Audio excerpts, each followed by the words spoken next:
नमस्ते दोस्तों, मुंशी प्रेमचंद की कहानी लांछन। अगर संसार में ऐसा प्राणी होता जिसकी आंखें लोगों के हृदय के भीतर घुस सकती, तो ऐसे बहुत कम स्त्री पुरुष होंगे जो उसके सामने सीधी आंखें करके ताक सकते।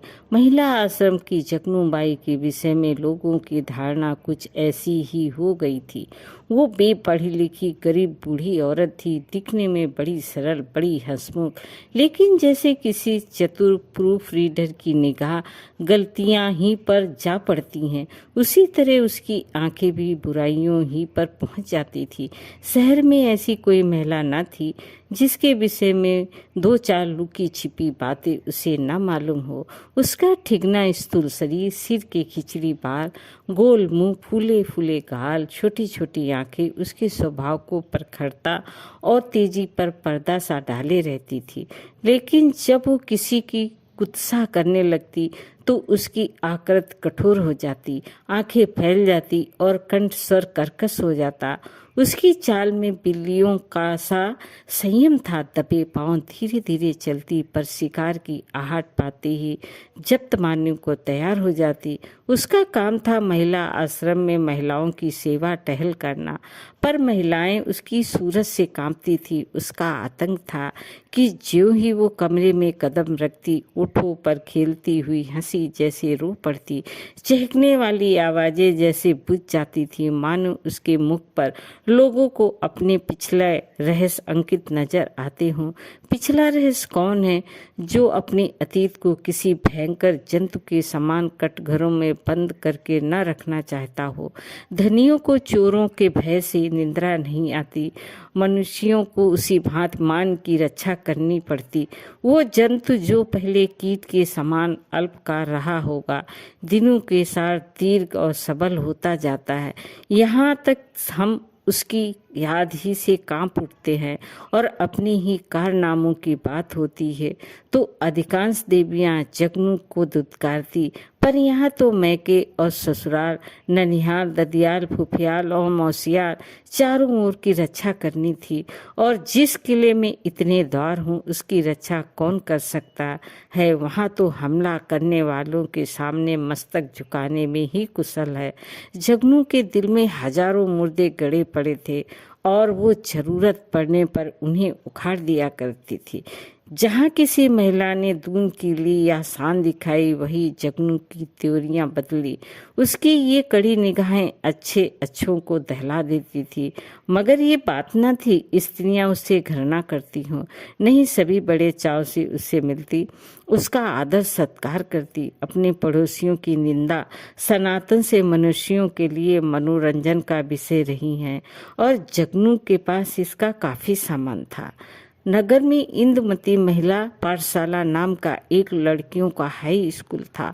हाल में मिस खुर्शेद उसकी हेड मिस्टेक होकर आई थी। शहर में महिलाओं का दूसरा क्लब ना था। मिस खुर्शेद एक दिन आश्रम में आई, ऐसी ऊंचे दर्जे की शिक्षा पाई हुई। आश्रम में कोई देवी न थी। उनकी बड़ी अवभगत हुई। पहले ही दिन मालूम हो गया कि मिस खुर्शेद के आने से आश्रम में एक नया जीवन का संचार होगा। कुछ इस तरह दिल खोल कर हर एक से मिली, कुछ ऐसी दिलचस्प बातें की कि सभी देवियां मुग्ध हो गईं। गाने में चतुर थी, व्याख्यान भी खूब देती थी, और अभिनय कला में तो उन्होंने लंदन में नाम कमा लिया। ऐसी सर्व गुण संपन्न देवी का आना आश्रम का सौभाग्य था। गुलाबी गोरा रंग, कोमल गाल, मद भरी आंखें, नए फैशन के कटे हुए केस, एक एक अंग सांचे में ढला हुआ, मादकता की इससे अच्छी प्रतिमा न बन सकती थी। चलते समय मिस खुर्शेद ने मिसेस टंडन को, जो आश्रम की प्रधान थी, एकांत में बुलाकर पूछा, वो बुढ़िया कौन है? जगनू कई बार कमरे में आकर मिस खुर्शेद को अवशेषण की आंखों से देख चुकी थी, मानो कोई सहसवार किसी नई घोड़ी को देख रहा हो। मिसेस टंडन ने मुस्कुराकर कहा, यहाँ ऊपर का काम करने के लिए नौकर है, कोई काम हो तो बुलाऊं? मिस खुर्शेद ने धन्यवाद दिया कर कहा, जी नहीं, कोई विशेष काम नहीं। मुझे चालबाज मालूम होती है, ये भी देख रही हूँ कि ये सेविका नहीं स्वामिनी है। मिसेस टंडन जो जगनू से जली बैठी ही थी, उसके वैधत्व को लांछित करने के लिए वो उन्हें सदा सुहागन कहा करती थी। मिस खुर्शीद से उनकी जितनी बुराई हो सकी वो की। मिस खुर्देस ने गंभीर होकर कहा, तब तो भयंकर स्त्री है, तभी सब देवियां इससे कांपती हैं। आप इसे निकाल क्यों नहीं देती? ऐसी चुड़ैल को एक दिन न रखना। मिसेस टंडन ने अपनी मजबूरी बताई। निकाल कैसे दूं? जिंदा रहना मुश्किल हो जाएगा। हमारा भाग्य उसकी मुट्ठी में है। हमको 2-4 दिन में उसके जौहर खुलेंगे। मैं तो डरती हूँ कहीं आप भी उसके पंजे में न फंस जाएं। उसके सामने भूल कर भी किसी पुरुष से बातें न कीजिएगा। इसके कोयदे न जाने कहाँ कहाँ लगे हुए हैं। नौकर से मिलकर भेद ये ले, डाकिये से मिलकर चिट्ठी ये देखे, लड़कों को फुसलाकर घर का हाल ये पूछे। इस रात को खुफिया पुलिस में जाना चाहिए था, यहाँ ना जाने क्यों आ मरी। मिस खुर्देस चिंतित हो गई, मानो इस समस्या को हल करने की फिक्र में हो। एक क्षण बाद बोली, अच्छा मैं इसे ठीक करूंगी, अगर न निकाल दूँ तो कहना। मिसेस टंडन निकाल देने ही से क्या होगा, उसकी जबान तो न बंद होगी, तब तो वो और भी निडर होकर कीचड़ फेंकेगी। मिस खुर्शीद ने चिंतित स्वर में कहा, मैं उसकी जबान भी बंद कर दूंगी बहन, आप देख लीजिएगा। टके की औरत यहाँ बादशाहत कर रही है, मैं ये बर्दाश्त नहीं कर सकती। ये वो चली गई तो मिसेस टंडन ने जगनू को बुलाकर कहा, इस नई मिस साहब को देखा?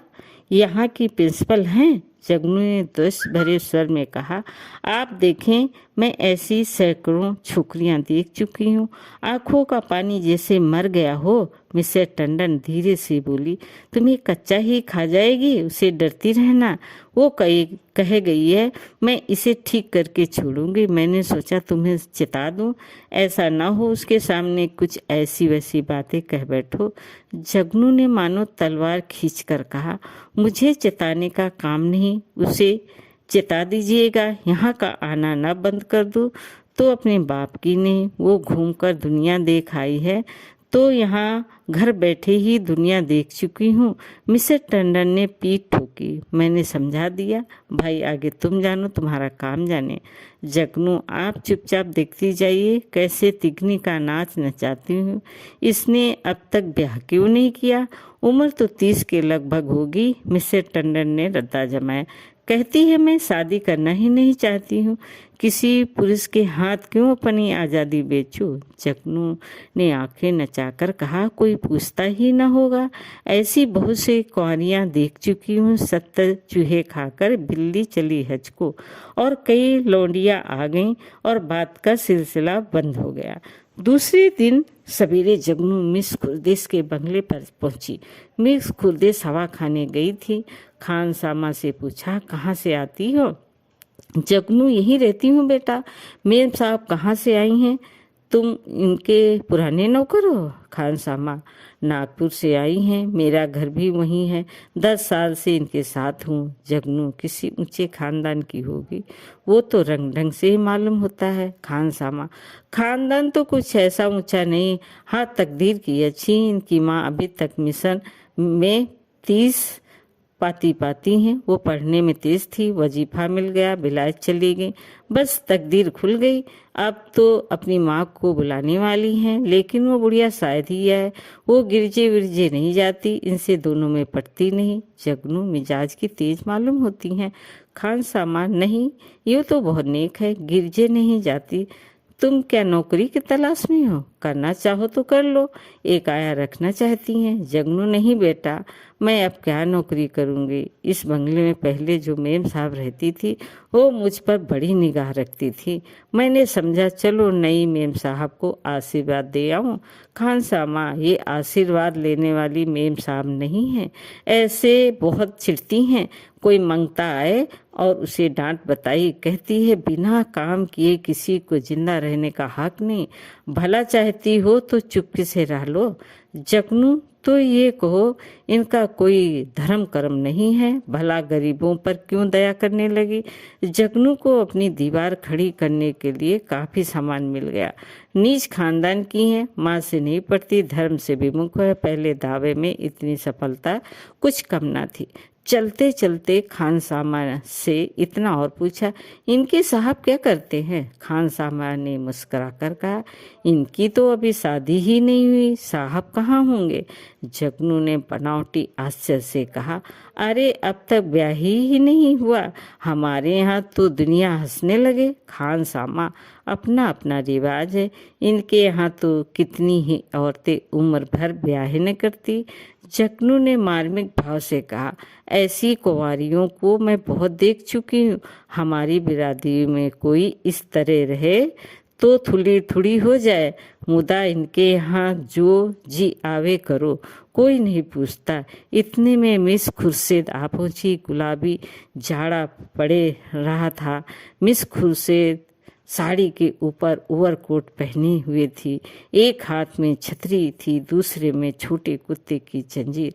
प्रभात की शीतल वायु में व्यायाम से कोपोलों को ताज़ा और सुर्ख कर दिया था। जगनू ने झुककर सलाम किया, पर उन्होंने उसे देखकर भी न देखा। अंदर जाते ही खान सामा को बुलाकर पूछा, ये औरत क्या करने आई है। खान सामा ने जूते का फीता खोलते हुए कहा, भिखारन है हुजूर, पर औरत समझदार है।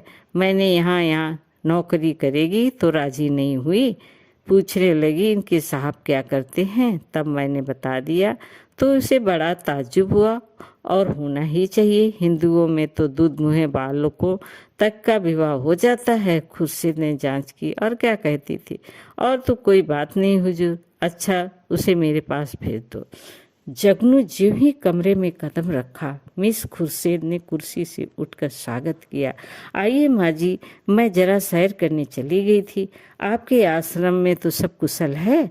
जगनू एक कुर्सी का तकिया पकड़कर खड़ी खड़ी बोली, कुशल है मिस साहब, मैंने कहा आपको आशीर्वाद दे आऊं।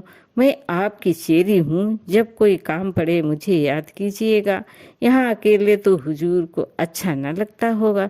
मिस खुर्शीद, मुझे अपने स्कूल की लड़कियों के साथ बड़ा आनंद मिलता है, वो सब मेरी ही लड़कियाँ हैं। जगनू ने मातृभाव से सिर हिलाकर कहा, ये तो ठीक है मिस साहब, पर अपना अपना ही है, दूसरा अपना हो जाए तो अपनों के लिए कोई क्यों रोए। साहस एक सुंदर सजीला युवक रेशमी सूट धारण किए हुए जूते चरमर करता हुआ अंदर आया। मिस खुर्शीद ने इस तरह दौड़कर प्रेम से उसका अभिवादन किया मानो जामे में फूली ना समाती हो। जगनू उसे देखकर कोने में दुबक गई। खुर्शीद ने युवक से गले मिलकर कहा, प्यारे, मैं कब से तुम्हारी राह देख रही हूँ। जगनू से, माँ जी आप जाएं, फिर कभी आना। ये हमारे परम मित्र बिलेन किंग हैं, हम और ये बहुत दिनों तक साथ साथ पढ़े हैं। जगनू चुपके से निकलकर बाहर आई। खान सामा खड़ा था। पूछा, ये लौंडा कौन है। खान सामा ने सिर हिलाया, मैंने इसे आज ही देखा है, शायद अब कुंवारेपन से जी उभा, अच्छा तहरदार जवान है। जगनू दोनों इस तरह टूटकर गले मिले कि मैं तो लाज के मारे गड़ गई। ऐसा चूमा चाटी तो जोरू कसम में नहीं होती। दोनों चिपट गए। लौंडा तो मुझे देखकर कुछ झिझकता था, पर तुम्हारी मिस साहब तो जैसे मतवाली हो गई थी। खान सामा ने मानो अमंगल के आभास से कहा, मुझे तो सब बेढंग मुआ मला नजर आता है। जगनू तो यहाँ से सीधे मिसेस टंडन के घर पहुंची। इधर मिस खुर्शीद और युवक में बातें होने लगी। मिस खुर्शीद ने कहा मारकर कहा, तुमने अपना पार्ट खूब खेला लीला बुढ़िया, सचमुच चौंधी आ गई। लीला, मैं तो डर रही थी कि कहीं बुढ़िया भाप न जाए। मिस खुर्शीद, मुझे विश्वास था वो आज जरूर आएगी। मैंने दूर से ही उसे बरामदे में देखा और तुम्हें सूचना दी। आज आश्रम में बड़े मजे रहेंगे। जी चाहता है महिलाओं की कानाफूसी सुनती। देख लेना, सभी उसकी बातों पर विश्वास करेंगे। लीला, तुम भी तो जानबूझ के दलदल में पाँव रख रही हो। मिस खुर्शीद, मुझे अभिनय में मजा आता है, दिल लगी रहेगी। बुढ़िया ने बड़ा जुल्म कर रखा है, जरा उसे सबक देना चाहती हूँ। कल तुम इसी वक्त इसी ठाठ से फिर आ जाना। बुढ़िया कल फिर आएगी, उसके पेट में पानी ना हजम होगा। नहीं, ऐसा क्यों, जिस वक्त वो आएगी मैं तुम्हें खबर कर दूंगी, बस तुम छैला बनी हुई पहुंच जाना। आश्रम में उस दिन जगनू को दम मारने की फुर्सत न मिली। उसने सारा वृतांत मिसेस टंडन से कहा। मिसेस टंडन दौड़ी हुई आश्रम पहुंची और अन्य महिलाओं को खबर सुनाई। जगनू उसकी तहसील करने के लिए बुलाई गई। जो महिला आती वो जगनू के मुंह से ये कथा सुनती। हर एक रिहर्सल में कुछ न कुछ रंग और चढ़ जाता। यहाँ तक कि दोपहर होते होते सारे शहर के सब समाज में एक खबर गूंज उठी। एक देवी ने पूछा, ये युवक है कौन? मिसेस टंडन, सुना तो उसके साथ का पढ़ा हुआ है, दोनों पहले से कुछ बातचीत रही होगी। वही तो मैं कहती थी कि इतनी उम्र हो गई वो कुंवारी कैसे बैठी। अब कलाई खुली। जगनू, और कुछ हो या न हो, जवान तो बाका है। टंडन, ये हमारी विद्वान महिलाओं का हाल है। जगनू, मैं तो उसकी सूरत देखते ही ताड़ गई थी। धूप में बाल नहीं सफ़ेद किए हैं। टंडन, कल फिर जाना। जगनू, कल नहीं, मैं आज रात ही को जाऊंगी। लेकिन रात को जाने के लिए कोई बहाना जरूरी है। मिसेस टंडन ने आश्रम के लिए एक किताब मंगवा भेजी। रात को 9 बजे जगनू मिस खुर्शीद के बंगले पर जा पहुंची। सहयोग से लीलावती उस वक्त मौजूद थी। बोली, बुढ़िया तो बेहतर है पीछे पड़ गई। मिसेस खुर्शीद, मैंने तुमसे कहा था उसके पेट में पानी न पचेगा, तुम जाकर रूप भराओ। तब तक मैं बातों में लगाती हूँ, शराबियों की तरह अंट सट बकना शुरू कर मुझे भगा ले जाने के भी प्रस्ताव करना। बस यूँ बन जाना जैसे अपने होश में ना हो। लीला मिशन में डॉक्टर थी, उसका बंगला भी था, पास ही था। वो चली गई तो मिस खुरदेश ने जगनू को बोला। जगनू एक पूजा उसको देखकर कहा, मिसेस टंडन ने यह किताब मांगी है, मुझे आने में देर हो गई। मैं इस वक्त आपको कष्ट न देती, पर सवेरे ही वो मुझसे मांगेगी। हजारों रुपए महीने की आमदनी है मिस साहब, मगर एक एक कौड़ी दांत से पकड़ती है। इनके द्वारे पर भिखारी को भीख न मिलती। मिस खुरदेश ने पुर्जा देखकर कहा, इस वक्त तो ये किताब नहीं मिल सकती, सुबह ले जाना। तुमसे कुछ बातें करनी है, बैठो, मैं अभी आती हूँ। वो पर्दा उठाकर पीछे कमरे में चली गई। वहाँ से कोई 15 मिनट में एक सुंदर रेशमी साड़ी पहने, इत्र में बसी हुई, मुंह पर पाउडर लगाए निकली। जगनू ने उसे आंख फाड़ कर देखा। ओहो, ये बनाव संगार, शायद इस समय वो लौंडा आने वाला होगा, तभी ये तैयारियां हैं। नहीं, सोने के समय कुंवारियों को बनाव श्रृंगार की क्या जरूरत। जगनू की नीति में स्त्रियों के श्रृंगार का केवल एक उद्देश्य था, पति को लुभाना। इसलिए सुहागनियों के सिवा श्रृंगार और सभी के लिए वर्जित था। अभी मिस खुरदेश कुर्सी पर बैठने भी न पाई कि जूतों की चरमर सुनाई दी और एक क्षण में विलियम किंग ने कमरे में कदम रखा। उनकी आंखें चढ़ी हुई मालूम होती थी और कपड़ों से शराब की गंध आ रही थी। उन्होंने बेधड़क खुरदेश को छाती से लगा लिया और बार बार उनके कपोलों के चुंबन लेने लगा। मिस खुरदेश ने अपने को उसके करपास से छुड़ाने की कोशिश करके कहा, चलो हटो, शराब पी कर आए हो।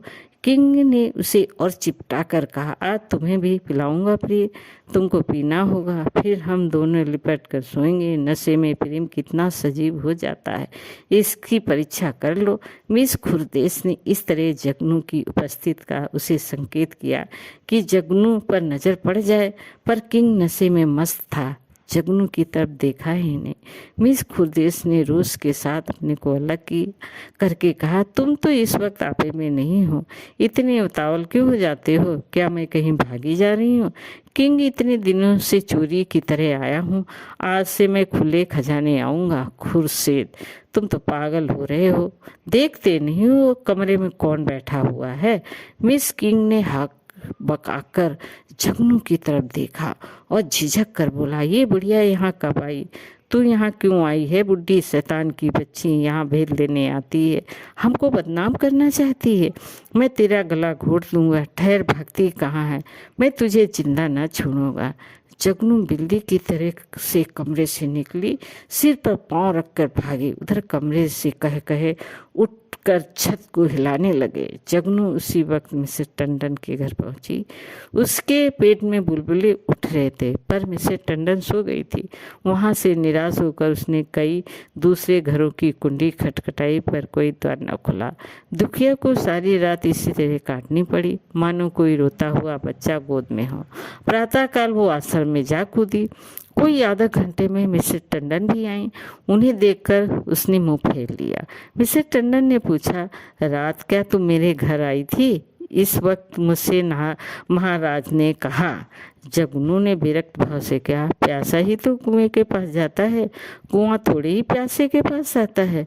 मुझे आग में झोंककर आप दूर हट गई, भगवान ने मेरी रक्षा की, नहीं कल जान ही निकल गई थी। मिसेस टंडन ने उत्सुकता से कहा, क्या हुआ? क्या कुछ कहो तो। मुझे तुमने जगा क्यों न लिया? तुम तो जानती हो मेरी आदत सवेरे सो जाने की है।